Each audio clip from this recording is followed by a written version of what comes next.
ধরুন আপনি একটি ছবি পোস্ট করলেন, পোস্ট করার পর নিজেকে বললেন আমি তো লাইক বা কমেন্টের জন্য পোস্ট করিনি, কিন্তু কিছুক্ষণ পরেই অজান্তে ফোনটা হাতে নিলেন। কেউ দেখলো কি? কেউ প্রশংসা করলো কি? কেউ কিছু বলল কি? অথবা হয়তো আপনি নতুন কোনো পোশাক পরলেন, নতুন কিছু করলেন, কোনো স্বপ্নের পথে হাঁটতে চাইলেন, কিন্তু তার আগেই মনের ভেতর একটি প্রশ্ন এসে দাঁড়ালো, লোকজন কি বলবে? একবার ভেবে দেখুন, আমরা কি সত্যিই নিজের জন্য বাঁচি, নাকি আমাদের জীবনের অনেক সিদ্ধান্তই নিঃশব্দে পরিচালিত হয় অন্যের প্রশংসা, স্বীকৃতি আর অনুমোদনের আকাঙ্ক্ষা থেকে? কেন একজন অপরিচিত মানুষের একটি মন্তব্য আমাদের পুরো দিনটা নষ্ট করে দিতে পারে? কেন একটি প্রশংসা আমাদের মন ভালো করে দেয়? কেন আমরা এতটা গুরুত্ব দিই অন্যেরা আমাদের সম্পর্কে কী ভাবছে? আজ আমরা জানব এর পেছনে লুকিয়ে থাকা এক গভীর মনস্তাত্ত্বিক রহস্য। সত্যি বলতে, অন্যের অনুমোদন চাওয়া কোনো দুর্বলতা নয়, এটি মানুষের স্বাভাবিক প্রবৃত্তি।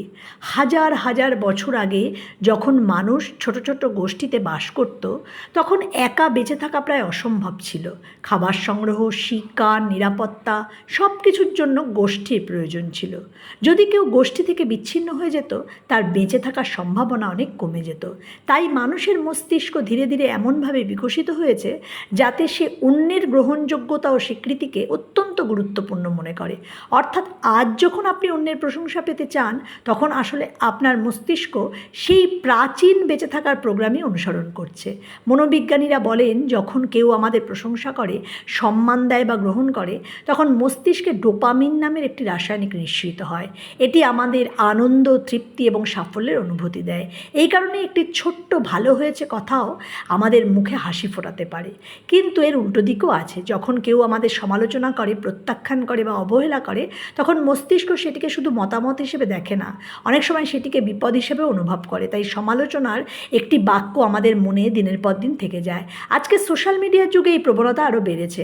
আগে আমরা কয়েকজন মানুষের মতামত নিয়ে ভাবতাম, এখন শত শত হাজার হাজার মানুষের প্রতিক্রিয়া আমাদের সামনে আসে।